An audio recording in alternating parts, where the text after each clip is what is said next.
The basis for everything you'll do in Swift is the view protocol. Each view in Swift UI will be a value type, a struct, conforming to the view protocol. View has one requirement, the body property, which provides some sort of UI element to be rendered. The body is where your Swift UI code will go, and whatever you write will be interpreted and rendered out to the device. Let's start up a new Swift UI project in Xcode to try this out ourselves. When you open Xcode and start a new project, you'll notice the option to select Swift UI for the interface. With that, you'll get a basic project for a Hello World app. It's pretty tiny. You've just got two Swift files in here. The app, which loads up an instance of Content View, and then you've got Content View, which right now represents all of the UI in your app. You've got this little bit of code on the left, a preview of the resulting UI, and the canvas over here on the right. It may take a minute to load up the first time. By default, whichever simulator or device you have selected as the current scheme is what your app will preview in here. Any changes you make to the code show up in the canvas. And if you select something in the canvas, it selects the matching code. All of this magical previewing is driven by the code at the bottom of the file. All of this is just for generating live previews onto the canvas and won't actually run on production builds. The naming convention of your view's name and an underscore isn't necessary to get your previews working, but it is generated automatically like this. Whatever you put inside of this previews property will show up over in the canvas. Right now, that's just an instance of Content View. Speaking of Content View, note that its body property contains a VStack with an image and text component. This padding bit after it is a SwiftUI modifier. You'll take another look at this in the next episode. Delete it for now. Remove everything but the text view so you can work on building it up again.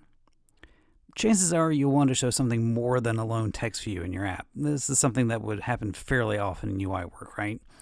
SwiftUI gives us access to a set of new yet familiar primitive types such as text, which you've already used, but also image, which you got a peek at earlier. Open the library. This is a great way to browse for new SwiftUI things to try out. In this first tab on the left, you'll find your options for various SwiftUI views, like text. Pick an image component, drag it into the code. That's pretty cool. But the initializer you actually want to use takes the name of a system image, which will grab an SF symbol for us. Let's use the Swift image. If you ever need to reload the preview, you can use the keyboard shortcut Option Command P. Over in the canvas, you should see two tabs representing the two separate views in the preview struct. There are some times when this is actually the structure that you want, and you'll take a look at that in part 2.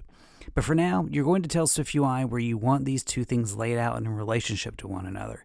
The basic building block of layout in SwiftUI is the stack. To make one, Option-Command-Click on one of these views and embed in VStack. Then move the other view into that closure.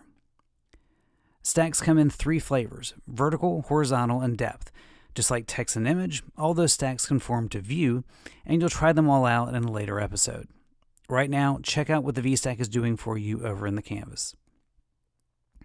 My favorite thing about VStacks is that their content stacks in code just like it does in the canvas. The thing on top renders on top and then continues on down, so the thing at the bottom renders at the bottom.